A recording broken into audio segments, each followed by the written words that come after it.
AR yang berprofesi sebagai wira swasta diamankan petugas di Jalan Pulau Misol, Denpasar. Saat ditangkap, tersangka kedapatan membawa 7 paket sabu-sabu yang sudah dipesan oleh seseorang. Berdasarkan informasi dari warga sekitar, petugas mengantongi identitas tersangka berinisial TW. Tanpa membuang waktu, petugas bergerak ke Jalan Gunung Salak, Denpasar.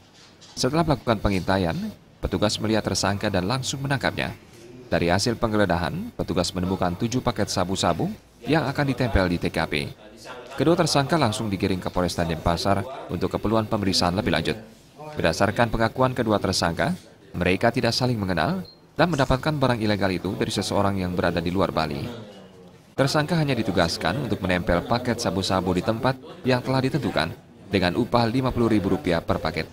Kemudian dari TSK ARW, jadi barang bukti berasal dari Tabanan, jadi di depan salah satu supermarket yang ada di Tabanan, yang bersangkutan menghubungi rekannya di sana, seseorang gitu ya di sana, kemudian setelah mentransfer uang, kemudian mengambil barang tersebut di depan supermarket di pinggir jalan, jadi tempel di sana di kota Tabanan.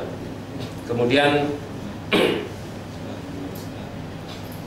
kalau tersangka TW yaitu diamankan di Denpasar ini juga setelah melakukan penyelidikan dan transaksi, kemudian barang juga ditempel, kemudian berhasil diamankan barang bukti dan pelaku. Petugas kini masih melacak keberadaan bandar narkoba yang berada di luar Bali. Sementara kedua tersangka dijebloskan ke dalam sel tahanan Polresta Denpasar dengan ancaman hukuman maksimal 12 tahun penjara. Kadek Swantara, Bali TV.